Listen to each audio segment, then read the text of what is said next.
Hey, New Life Church family. If you read the March newsletter, you know we said there was something exciting coming. Well, here it is. We are getting ready to launch a brand new New Life Church app and a website. They work in conjunction with each other. What does the app do? It does all these cool things. You'll be able to watch sermons on there. You'll be able to get podcasts on there. There's a Bible included in it, and you'll be able to message with other people in the church. You can create groups. So if you have a small group or a Bible study, you can connect with them. Each one of the ministries is going to have its own page. So you're going to be able to connect to the people in different ministries. So exciting what we're going to be able to do. It even has push notifications. So your phone's going to notify you when there's stuff going on. I can't wait to see what happens. We also have some other things coming up. Pastor is going to do 2 sermons on the Holy Spirit. Don't miss those. The Discovery Bible Studies, they're starting up this week. And if you're not in one, just let me know. I'm happy to plug you in. Next, we've got Jews for Jesus coming up in the beginning of April. They're going to do a presentation on Seder and what the Seder meal was and how it's connected to Christ. And then finally, best day ever, Easter is coming. And Easter is all about how our King died for us. So don't miss it. Stay connected. If you need anything, come and see me. I just want to remind you about this app that's coming out. It's really awesome. It'll be tailored to New Life Church. You can have it on your phone. It'll do everything and then some. So if you need help with that kind of stuff, we're going to actually offer classes to help you walk through navigating that on your phone, on your device or whatever. But we want to make sure that everyone can really enjoy this app. And then also, really excited, this week starts our Discovery Bible Studies. If you have not signed up and yet you want to be in one, just contact the office, contact Rainey. She will get you plugged into one of our groups. We have 11 groups meeting all over the place, all different nights of the week, different times of the day. So please get involved. So it's going to start this week. Actually, this morning we have Jeff and Nikki Benjamin with us, and they are creation scientists. They're going to be doing a presentation on creation, and that's what we're going to be launching the groups with. You're going to do a study on some scriptures dealing with creation. And so make sure that you're all set for that. And then last but not least, we're going to receive a retiring offering for them. So as you're leaving church today, there'll be a couple of ushers back there with some plates, and if you want to contribute to their ministry, then that would be great. And lastly, I went to McDonald's and ate a kid's Happy Meal, and boy, was his parents mad. So, right from Ralph's mouth. Okay, so I want to introduce to you Jeff Benjamin. Jeff, if you are here, why don't you come right on ahead, and welcome to New Life Church. I love a good dad joke any time of the day. Very good. Well, good morning, everyone. Let me start by asking some simple questions for you, all right? Do you want to grow in your faith? Very good. Do you want your children and grandchildren to be followers of Christ when they become adults? Do you want to be an effective witness for Christ in your place of work, with your family and friends? All right, I figured that would be the answer. You're here early on a Sunday morning, on the Spring Ahead Sunday morning, so I was pretty safe that would be the answer. And I want to do that as well. So this morning, that's why I invite you to put Mark 12:30 into practice. We're all familiar with this verse. Love the Lord your God with all your heart, with all your soul, with all your mind, with all your strength. This morning, I'm going to challenge you to engage your mind as a form of worship. Okay, we're going to ask and answer questions that are fundamental to your faith, yours and mine. Things like this. Show of hands. Have you ever heard or have ever asked questions like this? Just put your hand up. Did dinosaurs and humans exist at the same time? If I had 6 hands, I'd put them all up. How did all the animals fit on the ark? Did God use evolution to create the world and us? Did he literally create the universe and everything in it in 6 days? Has science proven evolution to be true? Or maybe just how are fossils made? So if you've asked yourself that question or someone has asked you that, put your hand up and then look around. These are very common questions. Now, you can put your hands down now. I can't answer all of those questions in 45, 50 minutes. It's impossible. And my job this morning isn't to answer all of those questions. It's to show you where and how you can find that information to those questions and many others just like it. At CMI, our mission, our goal is to provide you with credible answers that affirm the Bible with particular emphasis on Genesis. It's really that simple. We're an information ministry. When you came in, you saw all kinds of resources at the back, and there'll be a time in between services to take a look at those. But the first place, where do we go for any information these days? The internet. I heard Google. Go to the internet. Don't go to Google for creation answers. You're going to get all kinds of weird things. But yes, you go to the internet. That's where we go first. So right off the bat, the first place I direct you is to our website, creation.com. Very easy to remember. And if any of the topics we covered this morning you want more information on, go to creation.com. If you're watching the news this week and something doesn't line up with what you know to be true in the Bible or what Pastor Ken is saying and teaching, go to creation.com. And in the search bar, just type your question or your topic, and chances are one of the more than 13,000 articles and videos will already answer your question.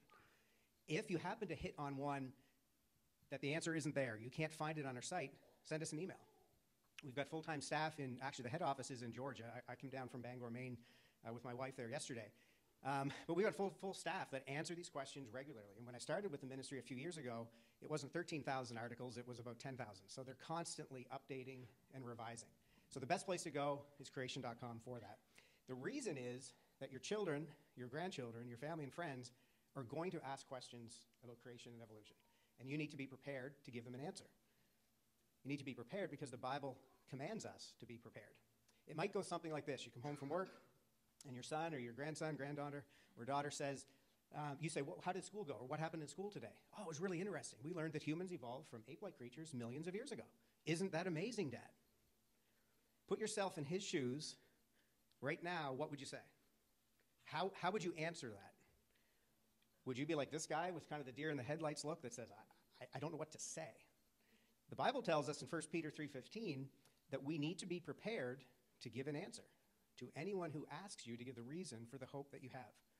And a very key part is the last piece. We have to do this with gentleness and respect. So I hope today that the way that I present, the information that I present will be received in the way it's intended, gently and respectfully. This is a form of evangelism. Whether you're sharing these ideas and concepts with your family and friends, with your children, coworkers, it's a way to share your faith, to be prepared and have answers. So in addition to the website, which was what? Creation.com. Very good. The other way is through an email newsletter. It's free, and I'm going to ask our volunteers to hand out some clipboards. So as I talk, they'll be handing out clipboards. I just need 3 pieces of information from you to receive this free email newsletter. 1 is your name, and 2 is your email, obviously.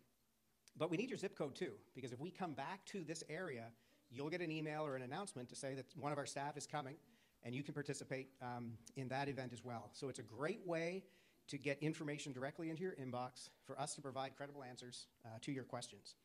If you're kind of more on the techie side and you don't want to wait for the clipboard to hand out, if you take a picture with your iPhone of that slide, it'll take you to our website and you can type your information in directly.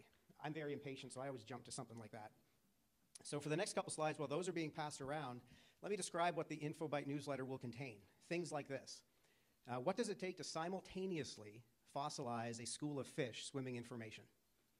Does that sound like something that would take place over long periods of time, that those fish would just stay there in one spot waiting to be fossilized? Or does that sound like something that might require a lot of water and a lot of erosion in a short amount of time? Does anybody know of a story in the Bible that has a lot of water, a lot of erosion over a short amount of time? The flood covers a lot of answers to what we see in the fossil record. Another one, sometimes the InfoBites have culturally relevant as well as scientifically relevant information. And I'm going to hazard a guess that you have discussed and talked about your immune system more in the last 2 years than you have in your entire life. Now, our immune system is a marvel of God. It's a design of His. It's a gift of His. And the InfoBites usually come into your inbox, and you get a lot of information that can help in terms of sharing your faith with others. So those are just a couple of examples of things that you will receive if you signed up. Now let's go back to our cartoon. Right, what happens when this little boy grows up? What does he become? What's the next stage? Teenager, right? He's a young adult. So what's happening with our young adults in the church? Collectively, research shows that over 2/3, or about 2/3, intend to walk away from their faith when they leave home. They say that the church had no answers. I believe in science, not the Bible. You may know of some teens that has happened to. The key thing to remember is that there are answers. You just have to take a little bit of time to study them and to learn them. Even worse than 2/3 intending to walk away, over 2/3 are successful in that. 70%, and the stats kind of range. It could be 50%, could be 80%. A lot leave when they leave home. They say Christianity is irrelevant, it's uninspiring, it was just a phase. Mom and Dad made me go. You may know of someone or a family that's happened to. It may have been in your own family. We hear about it all the time. Every Sunday we go to churches, we hear this. And that's why we've produced a documentary covering this exact issue. It was called Fallout. A number of years ago, we visited college campuses and asked just 4 simple questions. The first was, do you go to church? If they said no, then we let them pass because we were really interested in hearing those that did grow up in church. So if they said, yes, I grew up in church, we asked, do you believe in creation or evolution? Those that said they believe in evolution, all but one no longer attend church. And none of the ones that believe in evolution had heard or learned how science fits with the Bible as they were growing up. So now we go, did you grow up in church? Yes. Do you believe in creation, evolution? I believe in creation.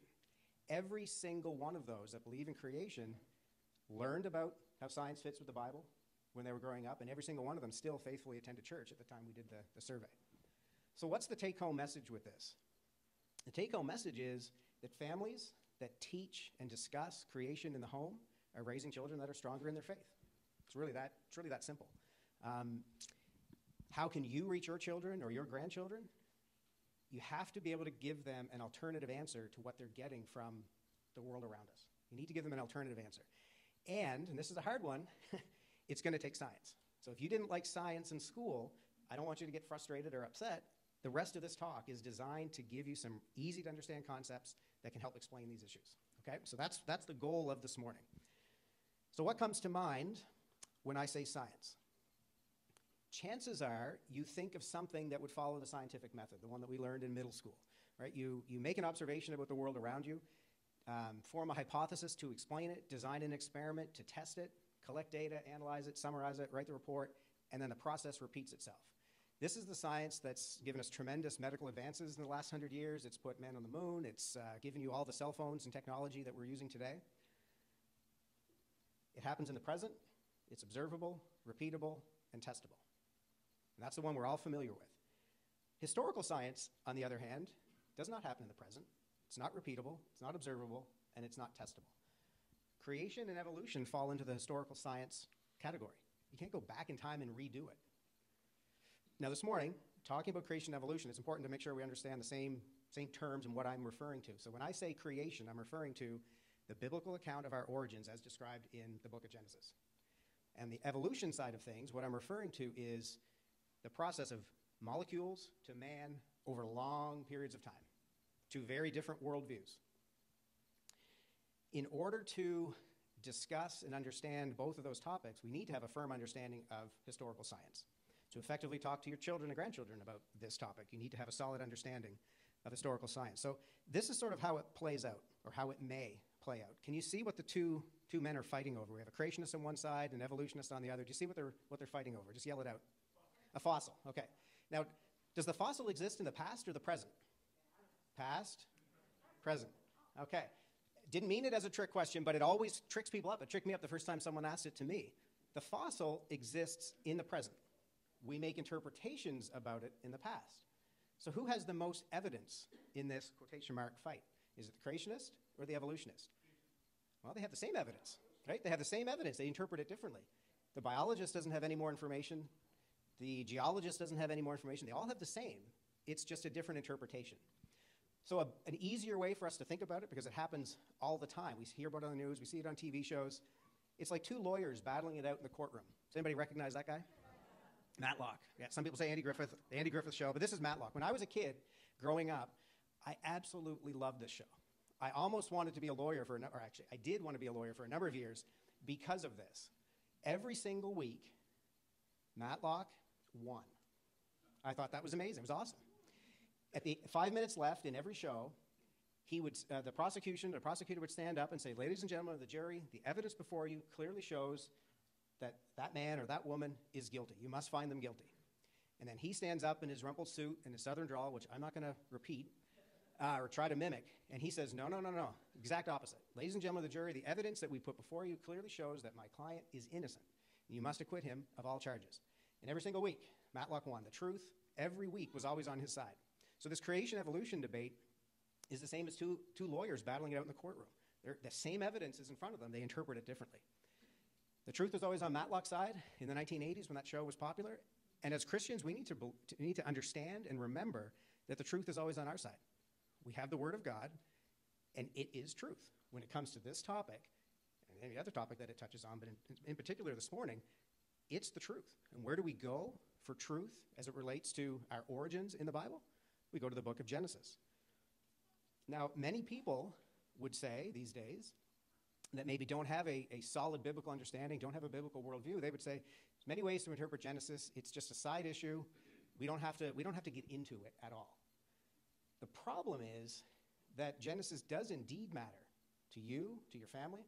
Remember all those teens that were walking away from the church because they didn't have a proper understanding of Genesis. Genesis cannot be, and this is kind of a weird way to think of it, but it can't be removed from the Bible. You can't ignore the parts you don't like just because you don't like them.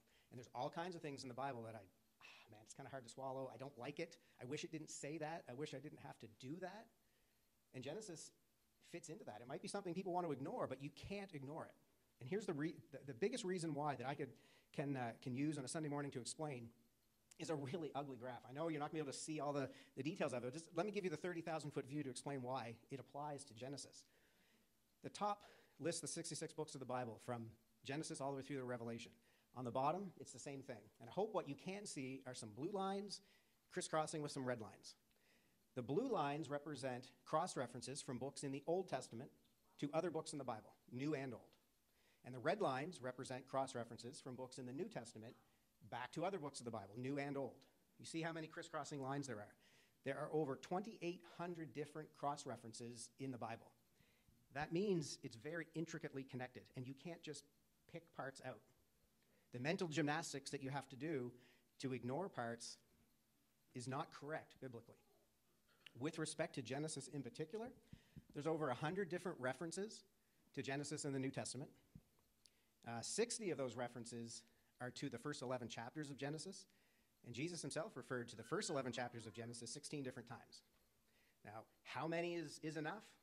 Well, that's enough. To be honest, even if it was one, to be honest, even if there were none of these cross-references, it's still there. We can't ignore it. But these things combine to kind of build a case for, I'm going to have to think a little differently if I choose to ignore something that the Bible says. So that begs the question, should we take Genesis literally? I'm a skeptic by nature, and so I often think in the opposite. Well, what if I don't? What if I don't believe this? Well, if I don't take Genesis literally, if Genesis is not real, literal history with a literal, very good creation and a literal Adam and Eve, then sin didn't literally enter the world through their actions, and therefore you and I don't literally need to be saved from anything. It's very integral into the whole story. Ultimately, Genesis answers the three most important questions in life. I'm going to say these three questions. You might have asked them in a different way. You might not have asked them in the same order, but everybody has asked themselves these questions at one point in time. First, where did I come from? 2, what is my purpose in life? And 3, what happens when I die? How you answer the first one dictates how you answer the next 2, without question. So ultimately, I hope you're realizing this morning, this is a worldview issue. In order to look at the two competing worldviews, the biblical worldview and an evolutionary or secular worldview, let's take a look at the timelines to begin with. So the biblical timeline. We have creation, I'll just put roughly, because I don't know the exact day, roughly 6,000 years ago. Noah's flood about 4,500 years ago, and Jesus came on the scene about 2,000 years ago. We're familiar with that. That means humans, in Adam and Eve, were right there at the very beginning, okay? Where do we get that? Where do I get that timeline? Well, back to the Bible. There are all kinds of references to so-and-so lived this long, and they were this old when their son or daughter was born, and then their son or daughter lived this long, and they keep building on each other. It's what you call a chrono genealogy. And there's a reference there at the bottom on creation.com. If you just go in and type biblical genealogy or chrono genealogy, you'll find the article where this comes from. But this gives us a very step-by-step direction for that roughly 6,000-year timeline. If we compare that to the evolutionary timeline, obviously the time scales are different. We've got 13.7, 14 billion years ago for the Big Bang. The Earth was formed 4.5 billion years ago, first life 3 billion years ago, and then today. What that means for us is that we're crunched all the way down to kind of the end of that timeline. These aren't compatible worldviews. You can't have both. That's the key takeaway. Even if you don't buy, or the person that you're talking to doesn't buy or believe the biblical timeline, you both have to agree that both of those can't be right, okay? So where does truth come from? Well, truth comes from, depending on your worldview, truth comes from different places. Let's look at the tree of humanism, okay? Rooted in evolution, and that is where man decides truth. That's a man-made concept. And you can see for yourself the fruit that's produced from that tree. Contrast that with the tree of Christianity, which is rooted in creation, where God's word decides truth. Well, I would pick the fruit from that tree any day over the tree of humanism. So if God is our creator and we are his creation, this is one of those things that I said at the beginning, well, there's parts I don't like about the Bible. We're all kind of independent people. If God is our creator and we're his creation, then he has the right to tell me what to do. He has the right to tell me what's right and what's wrong. He loves me enough to say, you pick, but he decides, and I can't change that. I've tried my whole life to do it myself or do it my own way. And it always turns out, actually you can ask my wife, she's in the back, it always turns out that he's right, and usually she is too. You're not recording this, are you? Okay. Anyway, when you ask a question, do you want the truth or do you want a lie? The truth. Nobody asks questions wanting someone to tell them the wrong answer. So what we're going to do for the rest of the time is apply these concepts of historical science and operational science, our understanding of a biblical worldview, and we're going to look at truth related to just two of the questions that I put forward to you at the very beginning. The first one is, did God literally make the universe and everything in it in 6 days? I mean, did he really do that? Well, let's look at what that means. The 6 days of creation, as a quick review: day 1, he created the heavens and the earth. Day 2, he separated the waters and created an expanse. Day 3, dry land and vegetation. Day 4, the sun, the moon, and the stars. Day 5, birds of the air, fish of the sea. And on day 6, land creatures, land animals, and us. Did he really do that in 6 days the way the Bible describes? How many of you have heard that the days of creation represent long periods of time? We don't know how long that is. I absolutely grew up with that as a concept. I understood what the Bible said, but I also understood what I was taught in biology class and science class, and that was how I merged the two together. Well, let's look at how the word day is used in the Bible. This verse, 2 Peter 3:8, with the Lord a day is like 1,000 years, and 1,000 years are like a day, is the common verse that's used to say that days of creation could be long periods of time. The problem is that verse has nothing to do with creation. It's talking about the patience and long-suffering of God, that he doesn't want anyone to perish. It has nothing to do with the day as we commonly think about it, and as is used in other places in the Bible plainly. So that verse isn't a good one to use as a rationale for that long period of time. Because you have other verses that are a plain reading, Exodus chapter 20, verse 11, for in 6 days the Lord made the heavens and the earth, the sea and all that is in them. The seventh day he rested. Therefore the Lord blessed the Sabbath and made it holy. Did he do it in 6 literal days? There's 2 examples that might lend you to think, well, which way should I go? A plain reading of Exodus would indicate 6 24-hour days. Let's look at Genesis, the key passage that we're focused on. Verses 5, 8, 13, 19, 23, and 31. There's always a phrase that says, and there was evening and morning, one day, the second day, third day, fourth day, fifth day, sixth day.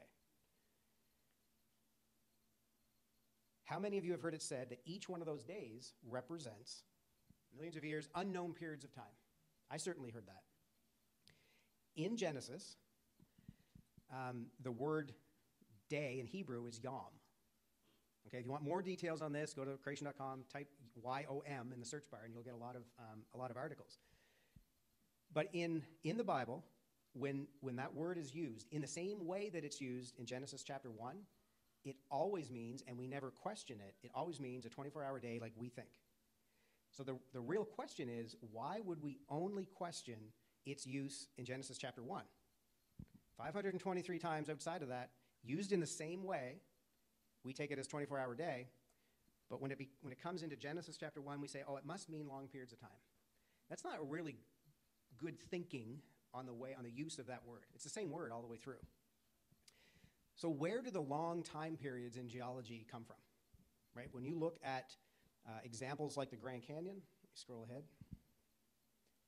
When you look at examples like this, where do the long time periods, the millions of years, the thousands of years, come from? I'm going to dive into a bunch of detailed scientific things for a second. So I'm going to give you the answer to that question right off the bat. In case you want to check your phone, do something else, you'll have the answer. I hope you hang with me with the details, but here's the answer to this. How do we reconcile these long periods of time with the 6 days of creation? First, layers of rock do not require long periods of time to form. They don't require it. And I'll give you a case study and an example of that, of something that's happened in a lot of our lifetimes. Second, rock ages have been misinterpreted using radiometric dating techniques. And I'll give you some examples of that. Okay, so that's how you can hopefully move closer to that literal 6 days of creation. So first off, the case study we're going to look at is Mount St. Helens. You guys are all familiar with Mount St. Helens. It's relevant to our conversation today. Think back to historical science and observational science. It's critical to our conversation because it happened in a lot of our lifetimes. Or at least we're only one person removed, and things were recorded about what happened with that event. So here's the summary, quick, we'll call it Jeff's notes, not Cliff's notes. Jeff's notes of Mount St. Helens. The earthquake on May 18th, 1980, caused the north side of the mountain to slide away. It caused an eruption of steam and gas that exploded northward towards Spirit Lake. The eruption lasted 9 hours and completely changed the landscape. Looking at one of the canyons in that area, you can see, I hope, and we're going to look at it, 3 distinct sections in this spot. The first represents, or it resulted from the airfall material, the ash from that initial eruption on May 18th, 1980.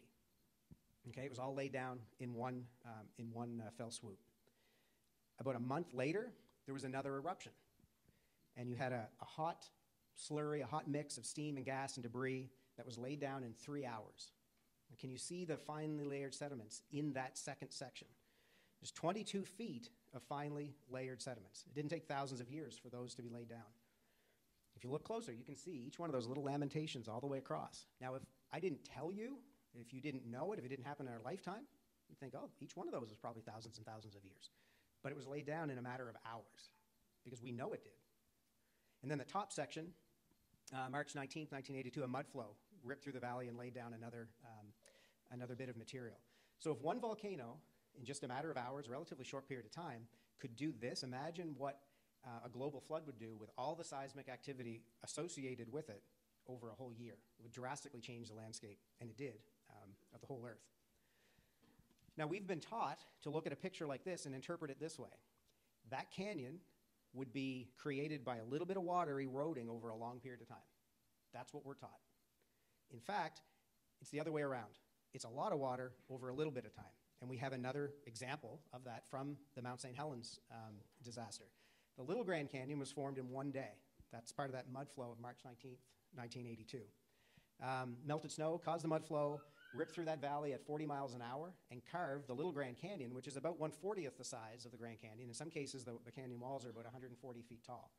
It happened in a matter of hours. A lot of water in a little bit of time. Not the other way around. So, rock layers do not require long periods of time to form. We have an example of it in our own lifetime. Now let's look at radiometric dating of rocks. Again, we can use Mount St. Helens as a perfect example. A lava dome formed a short while after the eruption, and a sample of rock was taken from it and sent to a lab for potassium-argon radiometric dating. If you want more information on radiometric dating, there's some materials in the back, and you can go to the website. But here's the take-home message. The age for the entire rock came back with a date of about 350,000 years. When it was broken into its mineral components, we had a range of about that 350, 340,000 years, all the way up to 2.8 million years. But we know that rock was less than 10 years old because we know when it formed. We know when the eruption was. And there's a lot of examples like that. Okay, the Mount St. Helens is one. There's a couple. I'm going to show you two here from Hawaii. The eruption date less than 200 years ago. Another one was in early 1800s. And the potassium-argon radiometric dating for those came back at 22 million years, 3.3 billion years. Very long ages, but we know when the rock was formed. I don't have time to go into the details of how radiometric dating is done. It requires a lot of chemistry, and I don't want to put everybody to sleep on a Sunday morning. But let me give you the bathtub analogy for the types of assumptions that have to happen for radiometric dating. Because it's important to look at the assumptions that take place. So if you walked into a bathroom at home and there's 20 gallons in the tub and you happen to know 2 gallons a minute are flowing out of the tap, how long would you say that it took to fill the tub? 10 minutes. Quick math, you guys are fantastic. 10 minutes. But you have just made a bunch of assumptions to get to that 10-minute mark that you actually can't. It might make sense for your home, but if you picture this in the grand scheme of things with radiometric dating, there's no way for you to know. Things like, was the bathtub empty or was it partially full when the tap started running? Was any water removed or added from some other way during that process? And was it always at 2 gallons a minute? Was it turned off? Did someone come in and turn it a little bit? You don't know. That's the type of thing that you have to be aware of with all the assumptions behind the radiometric dating techniques. You weren't there in the past. I wasn't there. We can only observe present processes and make interpretations about the past. So let's look at one more question. How are fossils made? Remember the finely layered sediments from Mount St. Helens? And how if you had just gone there to look, you probably would have said, oh, each of those might have been thousands and thousands of years. How many of you have heard it said that it takes long periods of time, thousands of years, for fossils to form? If you want to Google it, that's what you'll get. We're taught that an organism dies, sinks to the bottom of a lake or some water body. It's slowly buried over time. The fossilization process takes place, and then some event happens where you then can excavate it and see that there's a fossil, dig it up, and away you go. We're taught that it happens over long periods of time. But what's the problem with that assumption, with that description?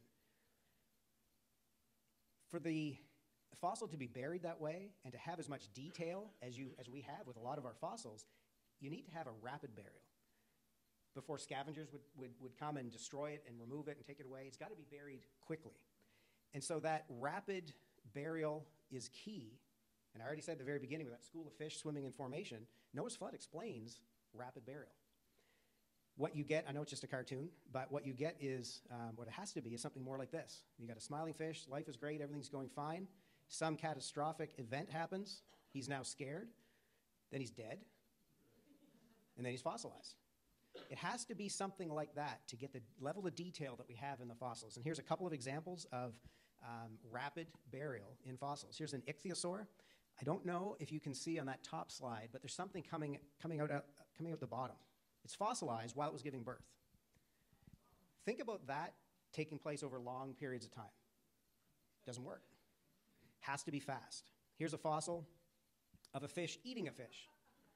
When I was a kid, I used to get a plate of, overcooked meat, boiled potatoes, and carrots, and I took forever to eat my meal. But that, it doesn't work. It has to be rapid burial. And once things are buried, it doesn't have to take a long period of time for fossils to form. This is a felt hat that was fossilized in about 20 years from volcanic eruption. It has to be the right conditions for fossilization. You might say that it evolved to a hard hat, but we won't get into that.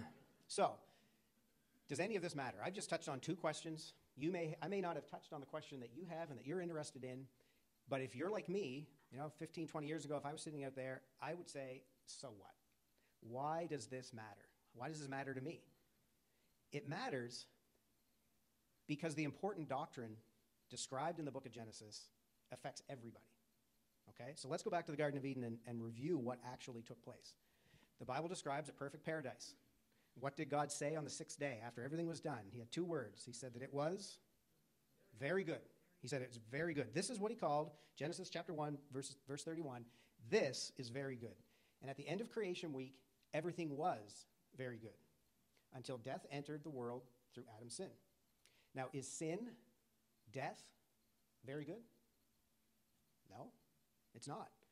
But if you believe in millions of years, what you're doing is putting the Garden of Eden on top of millions of years of death, disease, destruction, and suffering. God didn't call this very good. He didn't. He called this very good. So you have to, remember when I said at the beginning, trying to merge these two worldviews together, it doesn't work? I may not convince, if you believe in evolution totally, I may not convince you about the creation side, but at the very least, we can agree the two things are not compatible. So, where did sin and death come from? Well, in the garden, God gave Adam a warning. After everything was perfect, everything was very good, he gave him a warning. He said, you are free to eat from any tree in the garden, but you must not eat from the tree of the knowledge of good and evil. For when you eat from it, you will certainly die. Now, God knew Adam was going to do it, but Adam still made the wrong choice. He didn't listen to God, so there was no death before the fall. Adam didn't listen to God, and as a result, sin entered the world, and our lives have never been the same. We inherited, according to the Apostle Paul, we inherited Adam's sin nature. We inherited death because Adam sinned. The good news, the great news, is that even though God's righteousness demands a penalty, and that penalty is death, the good news is that he designed a rescue mission from the very beginning, featuring his son. We know at the end there'll be no more tears, no more death.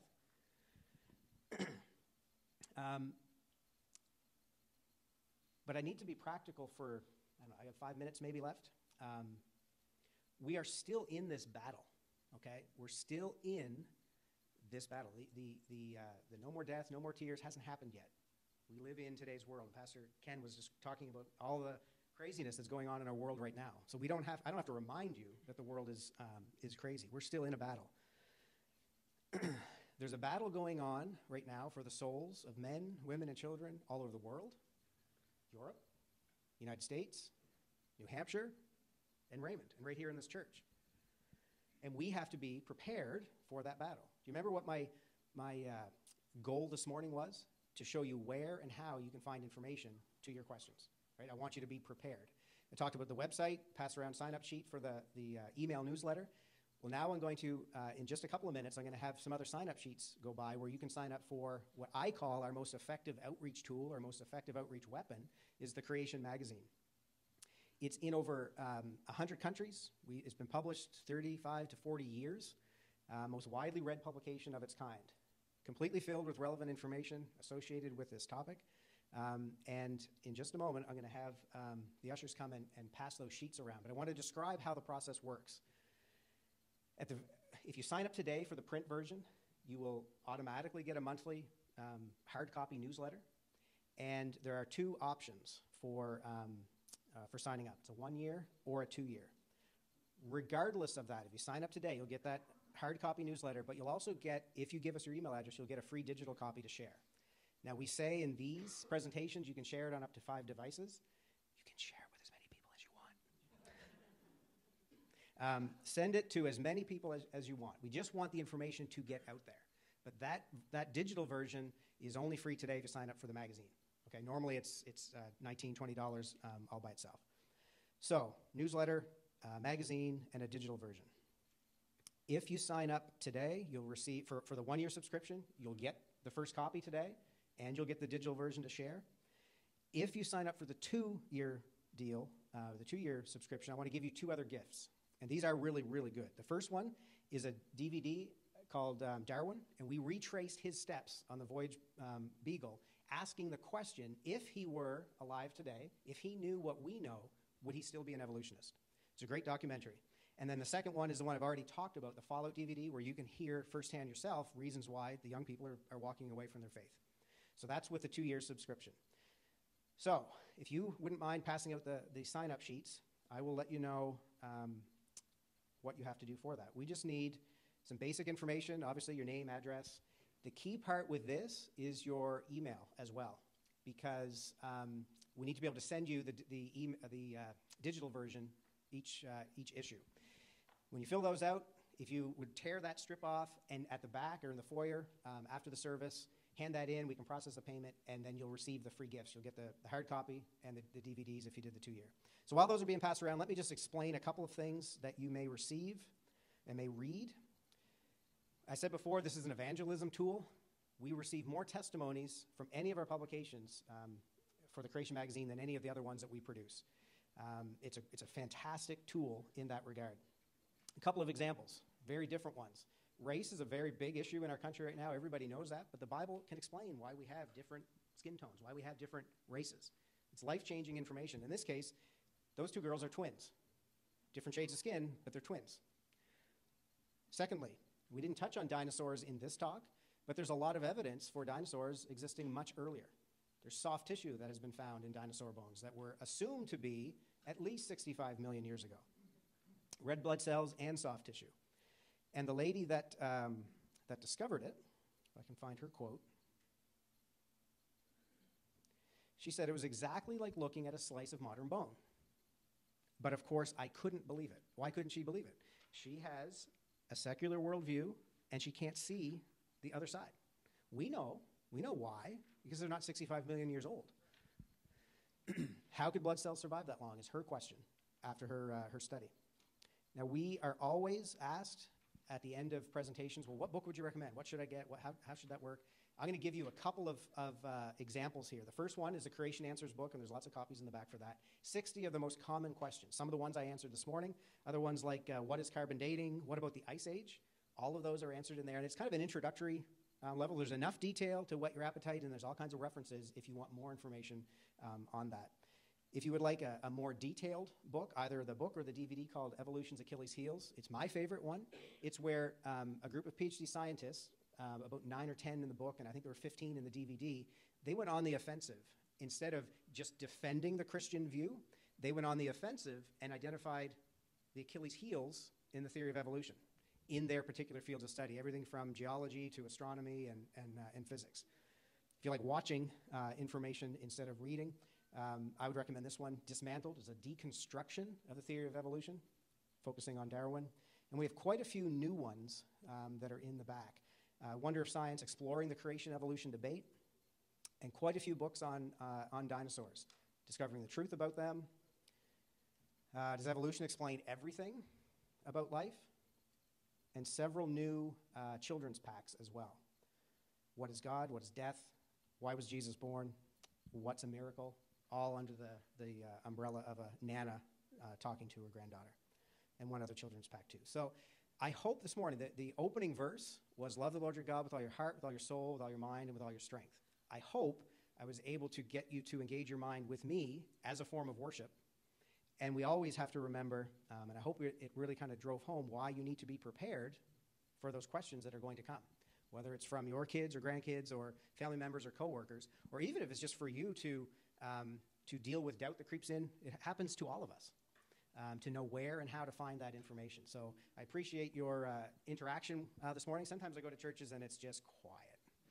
Everybody's paying attention, but it's just quiet. You guys were great with that. So why don't I close in prayer, and I'll turn it back over to Pastor Ken. Father God, we thank you this morning so much for your love for us. We thank you for your creation, and I thank you in particular for each and every person that's here this morning, and I hope that you are able to teach through the words that you gave me to speak, and I just ask for your blessing on the rest of our day. In Jesus' name I pray. Amen. Thank you all.